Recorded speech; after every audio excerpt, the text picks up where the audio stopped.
This is the AM News. In details now, the Ghana Grid Company Limited, GRIDCo, and the Electricity Company of Ghana, that's ECG, have announced a possible load management for 3 weeks.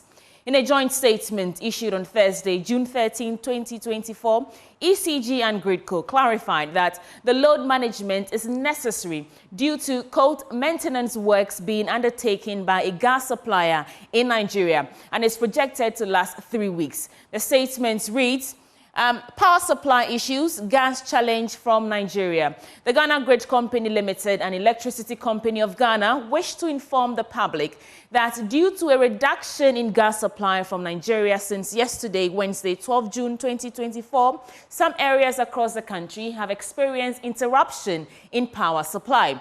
The West Africa Gas Pipeline Company, that is WAPCO, in a statement has explained that the reduction in gas supply was due to maintenance works being undertaken by a gas supplier in Nigeria and is projected to last 3 weeks. The maintenance has caused a reduction in overall power generation capacity in Ghana, which could result in load management over the period of the work. GRIDCo and ECG, however, wish to assure the public that they are collaborating with other stakeholders in the power value chain to optimize available resources to ensure minimal impact of the reduction in gas supply on consumers. GRIDCo and ECG sincerely apologize for the inconvenience caused, and it's a joint statement by GRIDCo and the Electricity Company of Ghana. Away from that, special aide to the former President John Dramani Mahama, Joyce Bawuah-Mokhtari, has stated that the levels of corruption and thievery in the NPP government are unprecedented. Citing several alleged corruption cases to back her claim, she noted that members of the party are united in thievery and corruption and shy away from accountability. Joyce Bawuah-Mokhtari, however, assured the people of the country that should the NDC win the December polls in 2024, they will be made to account for every single penny stolen or ill-gotten. Speaking ahead of the NDC party's Upper West Regional fundraising campaign, special aide to the former president, Joyce Bawuah-Mokhtari, did not mince words on why Ghana needs to have the NDC and John Dramani Mahama back in power. Nana Akufo-Addo told us that we should be citizens and not spectators. So once we understand what is going on, the level of corruption, hardship, poverty. Indeed, this morning, one of our financial experts even announced that we should be careful, that very soon we are not told that even our treasury bills will receive a haircut. You've seen what has happened with Smith, where we've parceled off all of our choice hotels to sell to a government minister for agriculture. Things are bad in the economy, in infrastructure, on corruption we are down, on freedoms we are down. Ghanaians are actually said to be the most stressed people in the world. That is a very, very serious indictment. It tells you that our government is stressing us out. Change must happen, and I believe that for whatever it is worth, each and every Ghanaian must support this effort so that all of us can together build the Ghana we want. He urged all well-meaning Ghanaians to support the cause of the NDC to rescue the country from the misrule and corrupt NPP government. The idea is that we are here to ask all those who love the NDC, each and every Ghanaian, not necessarily just members of our party, but everybody here in the Upper West region who loves the National Democratic Congress, who wants us to succeed and who wants us to win. Tonight is here to make a donation. I met an amazing young man, I didn't even quite catch his name, who has actually picked up a ticket to pay 50,000 Ghana cedis as his contribution to our cause towards wresting power from the NPP in 2024. So I think that tonight, all of us are looking for, you know that in the Eastern region, they raised over 5 million Ghana cedis in one evening in support of the party. And that is a worthy cause. It is a necessary responsibility for all of us. Joyce Bawuah-Mokhtari poo-pooed the mantra of the NPP, breaking the eight, stating that they are only united in theft, corruption, and shy away from accountability. She, however, assured Ghanaians that they will soon be made to account for every penny stolen or ill-gotten. They are united in their theft, united in their stealing, united in their corruption because they don't want accountability. But let me make a very, very sound argument. The day of accountability is coming. And as soon as we win, John Mahama will ensure that all these allegations of graft and corruption are investigated and persons who are found culpable will be duly prosecuted. We must collect the money back, at least the $58 million. Can you imagine? There's only 30 million people in Ghana. Imagine what that amount of money looks like. The $12 million of Palugu, can you imagine what that looks like? Look at 11 point how many millions spent on PDS alone and all the others. This is not a situation that any citizen of Ghana should tolerate. And I believe that very soon they will be accounting for their corruption, for their stealing, and for their greed. Leaders are not elected to be greedy. They are elected to serve the people.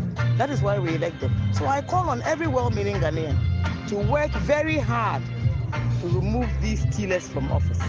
Member of Parliament for the Tamale North constituency, Alasan Suini, opined that what Ghanaians are currently experiencing about the corruption cases of the MPP are only a tip of the iceberg, revealing that they will shock to the marrow when they are out of power.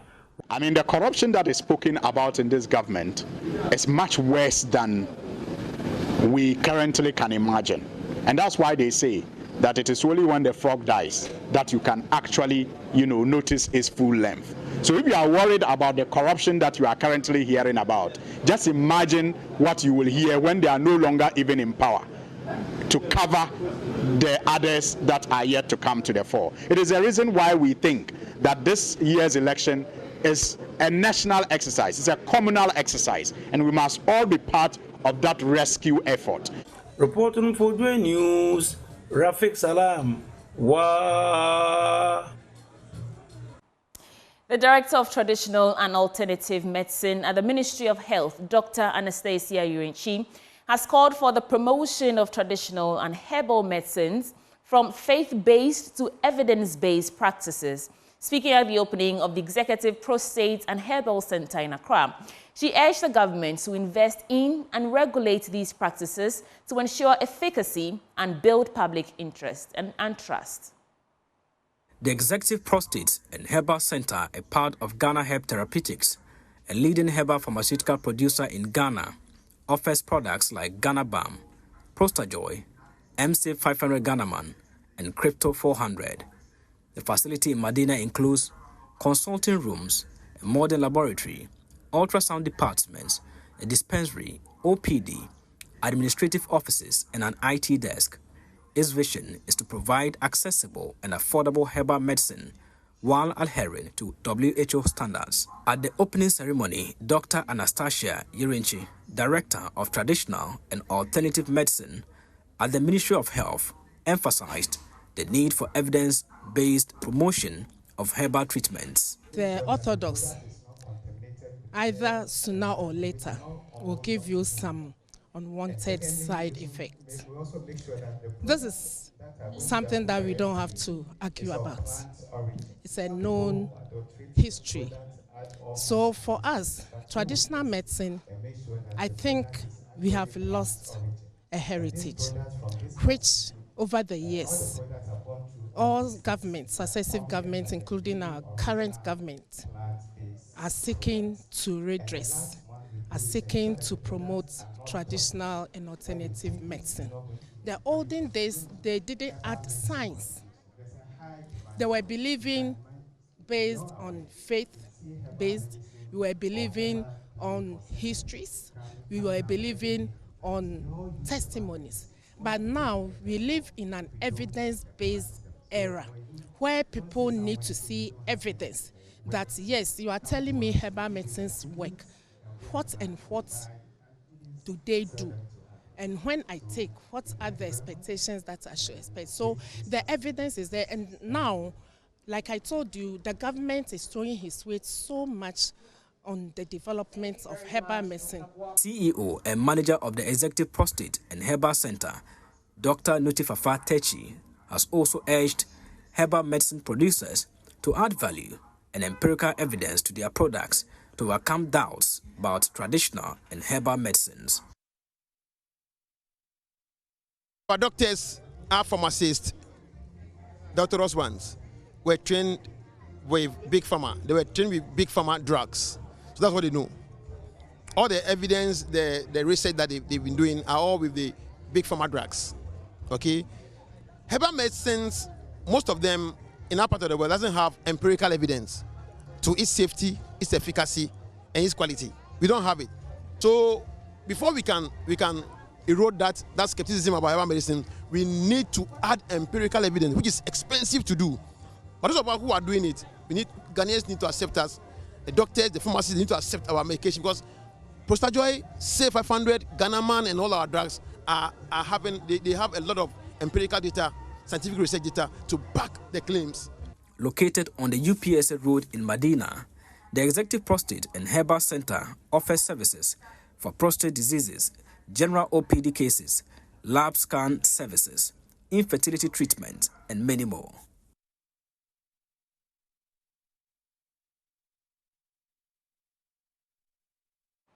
In other stories, the Environmental Justice Foundation is calling for active stakeholder participation to catalyze actions for ocean conservation. Speaking at the World Ocean Day activities in Cape Coast, Programs Manager of Environmental Justice Foundation, Theophilus Boache-Yadom, emphasized the need for sustainable measures to protect the ocean resources with a particular focus on fighting plastic pollution and illegal mining. He urged all parties to join efforts in advocating for sustainable ocean practices to ensure the health and productivity of marine environments.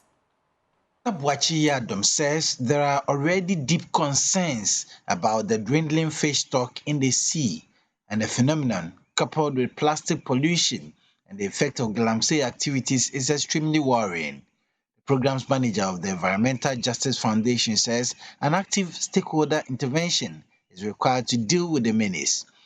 Now, fishermen go fishing, and instead of coming home with fish, they come home with litter, with plastics. And if nothing is done about this, it means we're going to be in trouble. If you look at our rivers, the Pra River, other river systems that are polluted, that connect to the sea, where you find the estuaries.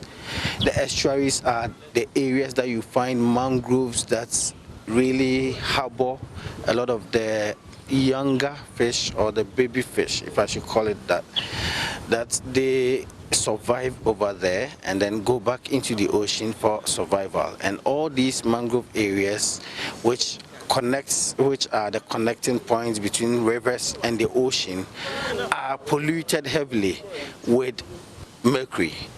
If we are unfortunate to come with fish or to eat fish that has been disturbed or affected by mercury, then automatically it's going to affect our health system. Central Regional Director of the Fisheries Commission, Kwame Damoa, expressed worry about the use of illegal means to catch fish. In ensuring that the dwindling stocks are being replenished, the General Ministry as a whole has embarked on this close season, and then also on the moratorium on new canoe entrance to reduce efforts, and other activities such as the increase in the enforcement activities. And I must say, it is out of reach that for the Central Region we have the renowned London Beach Enforcement Committees.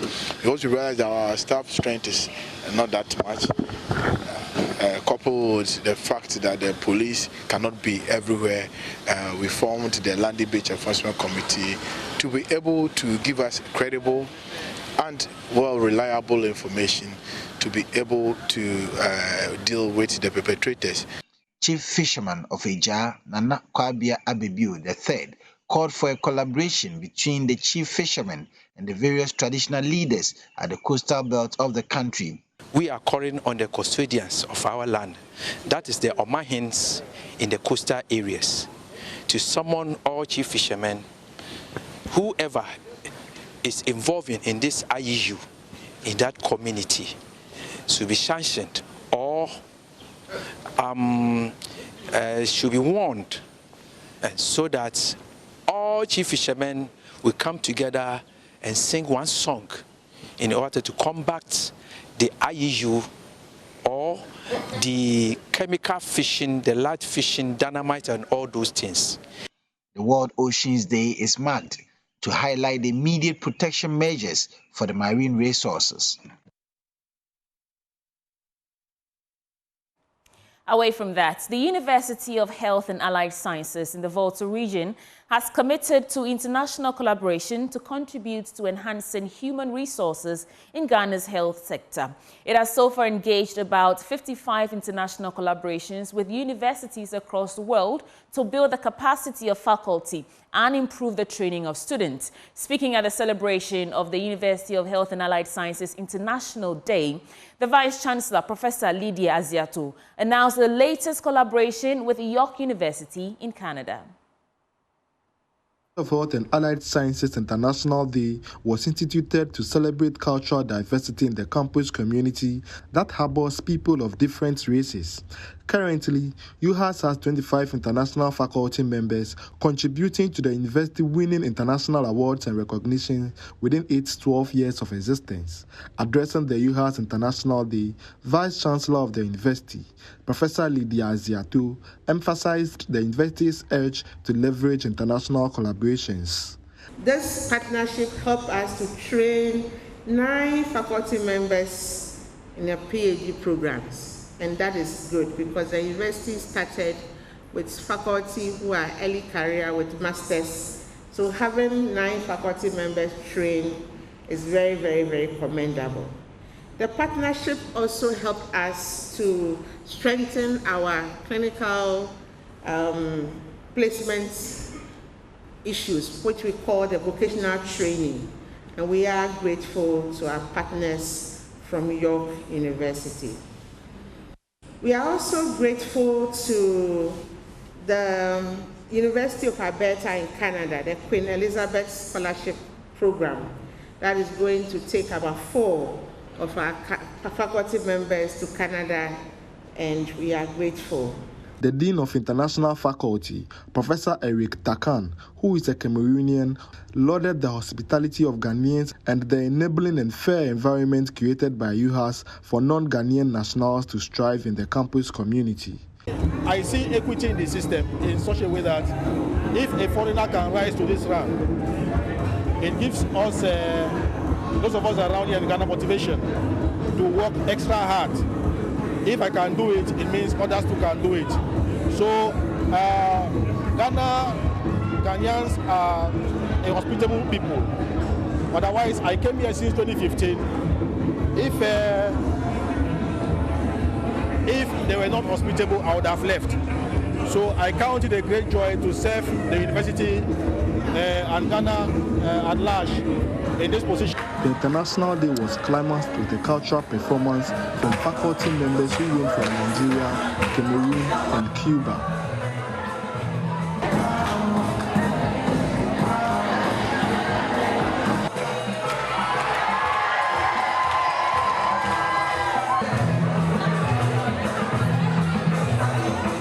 Fred Kwame Asari, Joy News.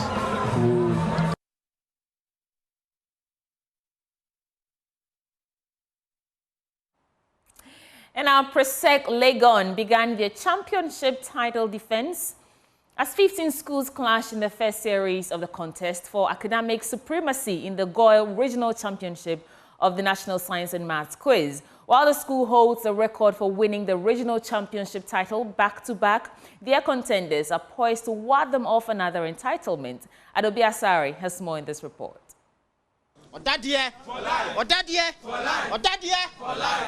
Presec Legon is on course to becoming the regional champions for the Goyle Greater Accra Region NSMQ for the 5th consecutive time. They beat their close contenders, Tema Methodist Senior High School, with a 59-point gap. Having amassed a resounding 76 points in their contest, they are hopeful to win the regional championship title yet again. This win is a very good win, and it's our first step towards the regional trophy and eventually the final trophy as well. And how we feel, well, I would say that, yeah, the work is not done. As we always told in Presec, we are told that we're not done until it's all finished. Tomorrow is the regional final, and we hope to win that as well. I'm very confident that we'll win the trophy tomorrow, and it's because we've always trusted in God. Before we came here, we learned that we have to trust in God like we've learned nothing. And God will show His glory through us, and He has done that for us. And so we know that tomorrow during the finals, we'll be able to win the trophy to glorify His name. The glory of the Lord is with us, and He's the one that puts us on a high pedestal. So we are not afraid. We are confident that the Lord himself will lead us and will replicate what he did today in the finals. The Chimota School and Ashaiman SHS, after securing slot, shared their excitement, each expressing optimism of winning the next contest. Well, we prepared very hard for this. We prayed and we believed that we were going to put out our best, and our best should make us win. So that was our belief, and we know the evidence is seen everywhere right now. Do you see yourselves becoming regional champions tomorrow?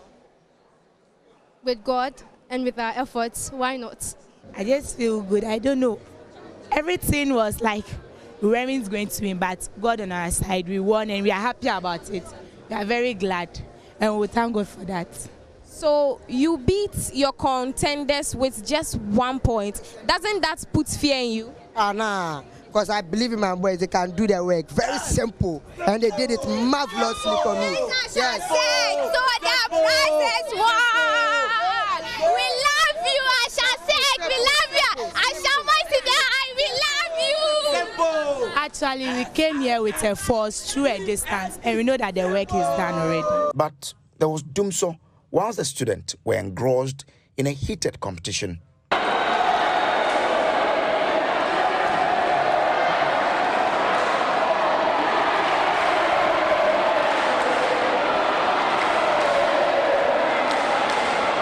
Despite this minor setback, Accra Academy won the final contest, also qualifying for the regional championship. I'm very excited. Plus, we knew that we'll win them, so it wasn't a big news. What's your expectation for tomorrow? Do you see yourself winning the regional championship? Oh, yeah, by God's grace, God will see us through tomorrow, yeah. And we know perfectly that we will win tomorrow. All 4 schools are set to contest for the regional championship title on Friday, 14th June 2024. In our business updates this morning, Senior Finance Lecturer at the University of Ghana Business School, Dr. Benjamin Amwa, is urging African economies to focus on improving the African Continental Free Trade Area to realize its full potential. Speaking to Joy Business, Dr. Benjamin Amwa said African economies should rather invest in the harmonization of trade in the region. The continent itself has adopted AFTA, and we are looking at how best we can integrate from the continent level all the economies of Africa. So if AFTS can give us what we need, then why don't we rather put in the effort from the AFTA initiative and achieve it at the continental level if a single currency will not work? If you look at monetary unions, a few years ago, Britain got out of, the European Union. Gibraltar also got out. So countries that at a point in time feel that these economic unions do not help have all that it takes to move out. So if even before we go into it, we are having challenges and we have not been successful because of obvious reasons, countries are not committed to go by the criteria, why don't we think about what next to do, which is to focus on the big goal, which is the African Continental Free Trade Agreement and area, and let's benefit from the harmonization of trade and services through that particular channel. From that score, I will say that it is better if we put the ECO call aside and then work towards the economic integration of the whole of Africa. It may look big, but then we stand more to benefit. Because like I said, none of the 7 regional economic blocs have been successful at having its own currency. So it is not strange that we are struggling as West Africa to have the ECO. And that's it for business updates and a wrap for the AM News. Coming up next is the news review segment. You don't want to go away.